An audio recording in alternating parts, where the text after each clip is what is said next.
Hello friends, welcome to யாஸ் recipes. இன்றைக்கி நம்ம சேனலில் ரொம்பவே சுவையான சாம்பார் சாதம் தான் எப்படி செய்யறதுன்னு பார்க்க போகிறோம். நான் இன்றைக்கி ப்ரெஷர் குக்கரில் ரொம்பவே டேஸ்ட்டாக செஞ்சுருக்கேன். வாங்க எப்படி செய்யறதுன்னு பார்க்கலாம். அதுக்கு நான் இன்றைக்கி 1 கப் அளவுக்கு சாப்பாட்டு அரிசி எடுத்திருக்கேன். இதோடவே 1/2 கப் அளவுக்கு துவரம்பருப்பு எடுத்துக்கலாம். 2 ஸ்பூன் பாசிப்பருப்பு எடுத்து இதை நல்லா வாஷ் பண்ணி எடுத்துக்கோங்க. இப்போ இதில் ஒரு மீடியம் சைஸ் வெங்காயம் சேர்த்துக்கலாம். நல்ல பெரிய தக்காளியாக 1 தக்காளி பழம் சேர்த்துக்கோங்க. காரத்துக்கு ஏற்ப பச்சை மிளகாய் சேர்த்துக்கோங்க. நான் 2 சேர்த்துருக்கேன்.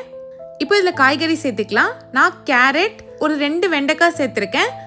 கொஞ்சமாக அவரைக்காய் சேர்த்துக்கலாம். ஒரு கத்திரிக்காவை சேர்த்துருக்கேன். ஒரு சின்ன முள்ளங்கி சேர்த்துருக்கேன். நீங்கள் உங்ககிட்ட என்ன காய்கறி இருக்கோ அது எல்லாமே சேர்த்துக்கோங்க. கூடவே 1 ஸ்பூன் தனி மிளகாத்தூள் சேர்த்துக்கலாம். 1 ஸ்பூன் சாம்பார் பொடி சேர்த்துக்கோங்க. 1/2 ஸ்பூன் மஞ்சத்தூள் சேர்த்துக்கலாம். தேவையான அளவுக்கு உப்பு சேர்த்துக்கலாம். நான் 1 ஸ்பூன் சேர்த்துருக்கேன்.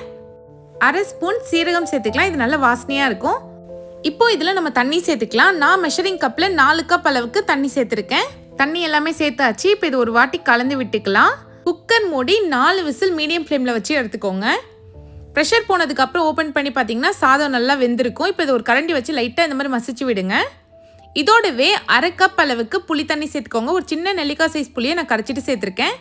சேர்த்துட்டு திரும்ப ஒரு வாட்டி நல்லா மிக்ஸ் பண்ணி விட்டுக்கலாம். இந்த ஸ்டேஜில் நீங்கள் கேஸ் ஆன் பண்ணிவிட்டு இது ஒரு 5 நிமிஷம் கொதிக்க வைங்க. கேஸ் வந்து மீடியம் ஃப்ளேமில் வச்சுக்கோங்க. இப்போ நம்ம ஒரு தாளிப்பு ரெடி பண்ணிக்கலாம். பேனில் 2 ஸ்பூன் எண்ணெய் சேர்த்துக்கோங்க. 2 ஸ்பூன் நெய் சேர்த்துக்கலாம். நெய் சேர்க்குறப்போ ரொம்பவே டேஸ்ட்டாக இருக்கும். 1/2 ஸ்பூன் கடுகு, 1/2 ஸ்பூன் சீரகம், 1/4 ஸ்பூன் வெந்தயம் நல்லா பொரிஞ்சதுக்கப்புறம் 2 காஞ்ச மிளகாய் சேர்த்துக்கோங்க. ஃப்ரெஷ்ஷாக ஒரு கொத்து கருவேப்பிலை சேர்த்துக்கலாம். 5 சின்ன வெங்காயத்தை நல்லா பொடியாக கட் பண்ணிவிட்டு சேர்த்து நல்லா தாளித்து விடுங்க. வெங்காயம் வந்து நல்லா கலர் சேஞ்ச் ஆகி வரணும்.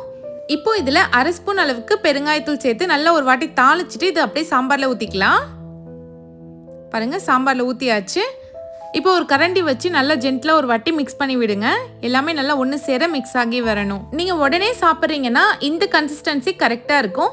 இல்லைனா லஞ்ச் பாக்ஸ்க்கு பேக் பண்ணுறீங்கன்னா இன்னும் 1 கப் அளவுக்கு சுட தண்ணி போட்டு ஒரு 5 நிமிஷம் வேக வச்சிங்கன்னா நல்லா கரெக்டான கன்சிஸ்டன்சி வந்துடும். எனக்கு இந்த கன்சிஸ்டன்சி போதுன்றதுனால நான் கேஸ் ஆஃப் பண்ணிடுறேன்.